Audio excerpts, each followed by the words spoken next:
Hey guys, welcome back to my channel. If this is your first time dropping in, I'm super glad to see you, and if you're returning, welcome back. So today I filmed for you a pink rose gold eyeshadow look using the new Stila Magnificent Metals eyeshadow. This look was super easy and fun, so if you're interested, keep on watching. So here I've already applied my foundation. I'm going to apply Benefit Stay Don't Stray eyeshadow primer across the eyelid, and I'm just going to tap it gently into the skin.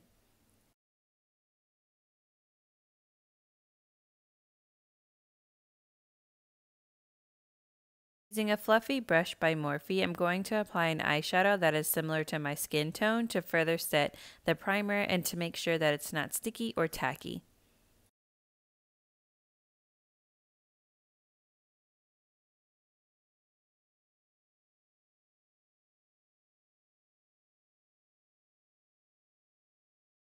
Using my Morphe 533 brush, I'm going to apply Birkin by Anastasia Beverly Hills into my crease.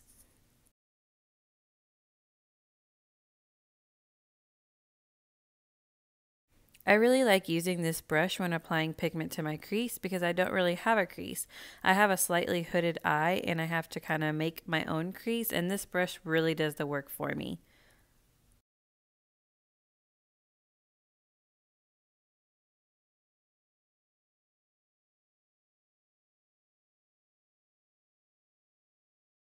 I find that the key to success when applying pigment to the crease and wanting a gradient effect on the lid is to add pigment to the lid, diffuse and blend out, and then add more pigment to the lid and diffuse and blend out. When repeating these steps, you're making sure that there aren't any harsh lines and that all of your colors melt together.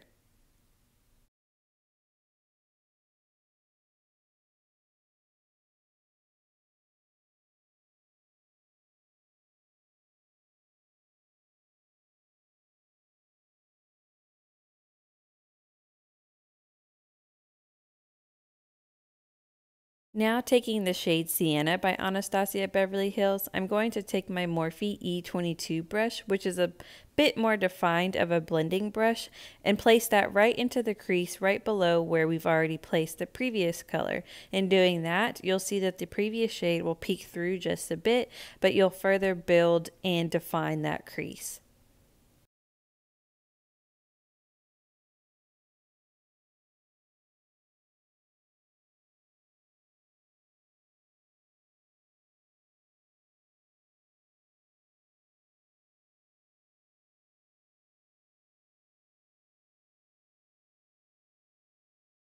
You'll see that I use circular motions to really blend in the shades.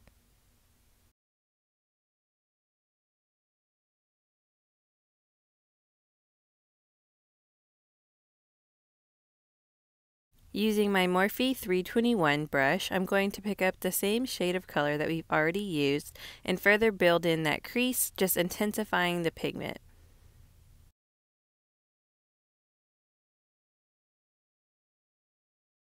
To achieve a pretty bold crease, I'm really focusing in on the outer corner, outer V of the eye.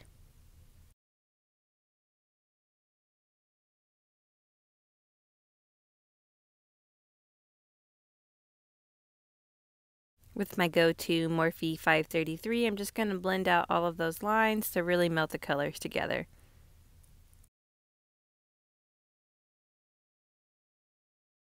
Now for the star of the show, I'm going to take my Stila Liquid Eyeshadow in the color Rose Gold and apply that to the back of my hand so that the product is a little bit easier to disperse and use. And then using a small flat eyeshadow brush, I'm going to pack that across the lid until I get the pigment that I desire.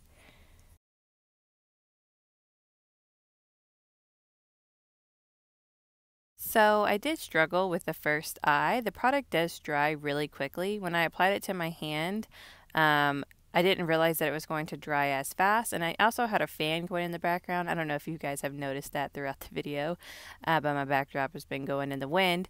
But yeah, the product does dry fairly quickly. So you gotta have to move fast if you want to disperse it across the lid. Otherwise, you're gonna get a little bit more texture, maybe a few lumps if you allow it to dry. So just kind of work fast and dispersing it against the eye, amongst the eye.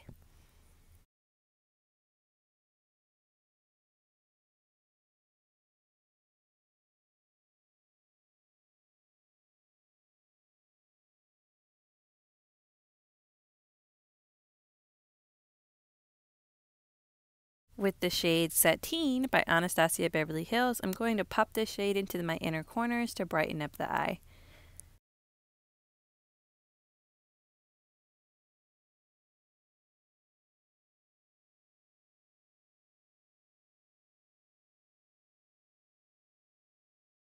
Okay, so taking my Shape Tape Concealer by Tarte, I'm going to apply this generously underneath the eyes. I did have to wipe some of the fallout from the glitter off prior to applying my concealer, but I did find with this look, it's just kind of contradictory to what I normally do. Applying the concealer afterwards was a lot easier than applying it beforehand.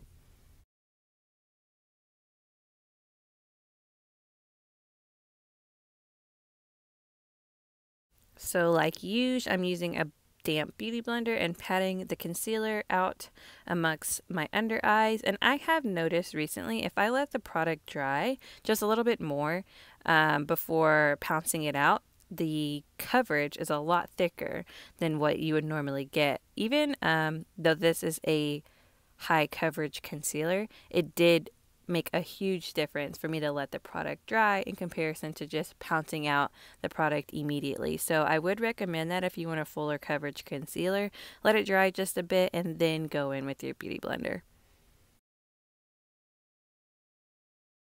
And I go back and forth. The last video that I filmed for you guys, if you haven't watched it, I did say that I wasn't a big fan of this shade, but the more I've used it, the more I've grown to like it. I think it was just the temperature that my camera was set on. It just looked really pale in my last video, but I don't get that same paleness in real life and in this video. So I do approve of this shade and I do like it in comparison to my contour. So now I'm just going in with my Laura Mercier translucent setting powder and of course baking a little bit and really intensifying it underneath the eye, especially because we do have some fallout and I'm hoping that it will kind of sweep away with this powder. And I really do focus in on the corners of my nose because that is where I do get the oiliest.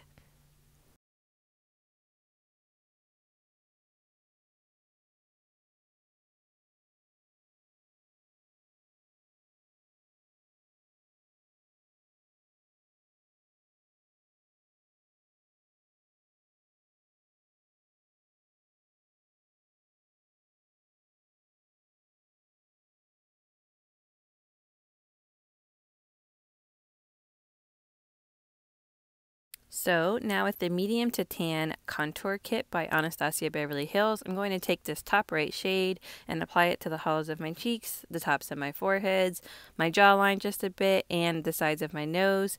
This is my normal bronze contour routine. I don't do much of a liquid contour or a cream contour, so this is pretty much what I get, or this is really what I do whenever I contour my face.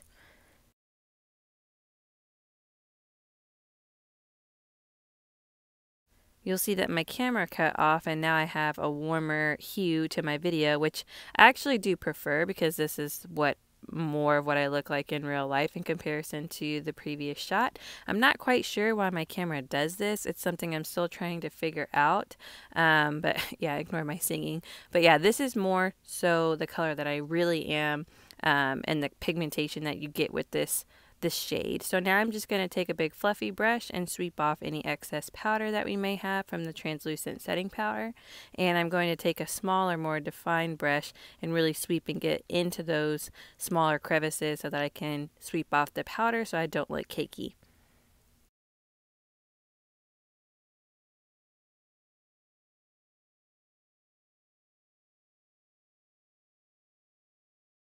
So after sweeping away the translucent powder, I go back in with my bronzer brush to kind of diffuse those lines that we may have missed when the powder was still on the face. I avoid those transition areas when I have my setting powder on because I really want the powder to set. I don't want to sweep away the powder just yet. So now that I have swept it off, I go back in and diffuse any harsh lines.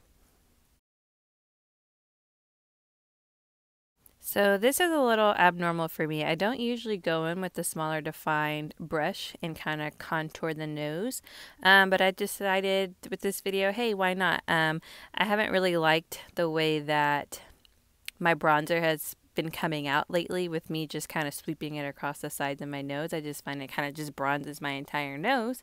So I thought I'd go in with a smaller, more defined brush and kind of pencil in those lines that I want that will help further elongate the nose. And then I kind of went over it with a fluffier brush to kind of obviously blend out the harsh lines. Now I'm going in with my Papa Don't Peach blush, which is my fave, with a small little kabuki brush and blending out those cheeks.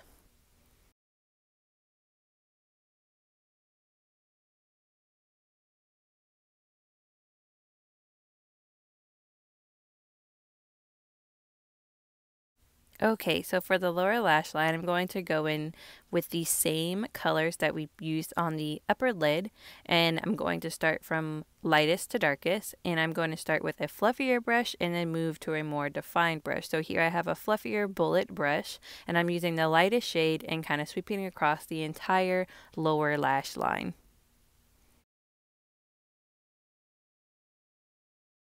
Now I bet you can guess I'm going in with the darkest shade and applying that just to the outer corners of the eye, and again trying to make it to where I'm really close to the eye so I'm not covering up the previous shade, but really just focusing on the outer corners, not the entire bottom lower lash line.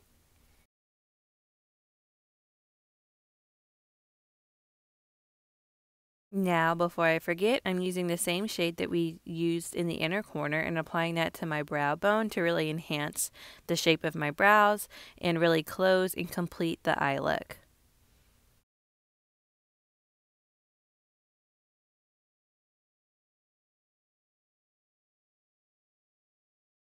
So for the sake of time, I did apply my brows off camera. Now for your pleasure and entertainment, you get to see me make a crazy face and apply my mascara with intermittent dancing. I am using the Too Faced Better Than Sex mascara on the top lashes, and I am going to apply a medium amount. I don't want to overdo it because I am applying falsies, but I did want to prep the lashes for the false lashes so that they really blend together. Now for lashes, I'm going to use my go-to Ardell Demi Wispies, and I'm applying these with tweezers because it is the easiest application that I know of. If you know of another one, I mean, let me know.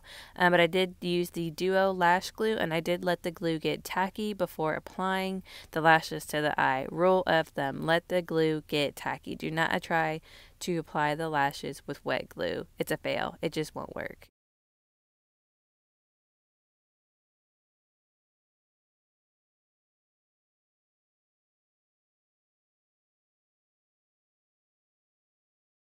So prior to applying mascara to my bottom lashes, I did use my NYX white eyeliner to line my waterline, and then I'm going in with the Carbon Black mascara because I find that the brush is a little bit easier to use in comparison to the Better Than Sex mascara wand, and just applying mascara to the bottom lash line.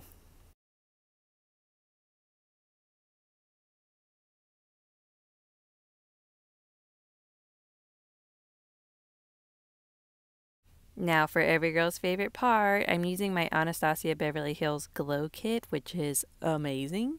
And I'm going to use the bottom left hand shade and apply this shade to the tops of my cheeks, the bridge of my nose, and my Cupid's bow.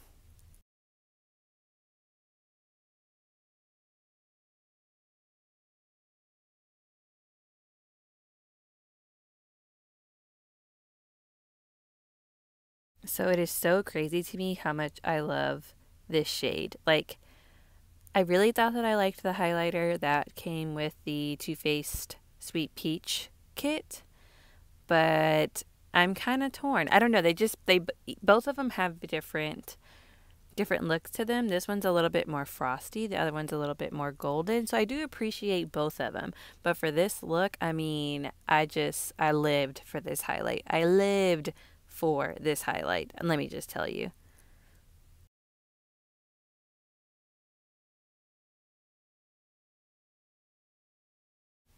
Now for the cheeks, I'm using this Nude Sticks Intense Matte Lip Plus Cheek Pencil in the shade Purity, and I really like this shade. I've used it on the lips a couple of times, and I have it in several other shades, and they're all nude, so obviously I use them quite a bit, and they're really hydrating despite them being a crayon or a pencil. So I really do like them. The pigment payoff is really nice. I haven't used it on the cheeks yet. I'm kind of curious to see how that would go. But as for the lips, I approve.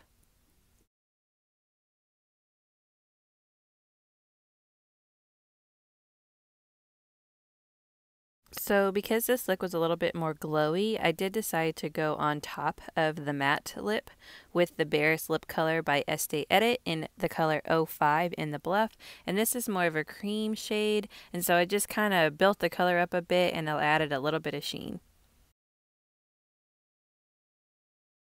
Alright guys, so that wraps up this look. I hope that you guys really enjoyed this video. I had so much fun creating this look for you guys. I really liked the way that it turned out with the metallic and the pink soft colors. It's so feminine and soft, and the metallic is just a perfect pop of color. So if you really liked this video, please give me a thumbs up. And if you want future videos from me, go ahead and hit subscribe. And I'd like to see you guys very soon with my next video. Bye!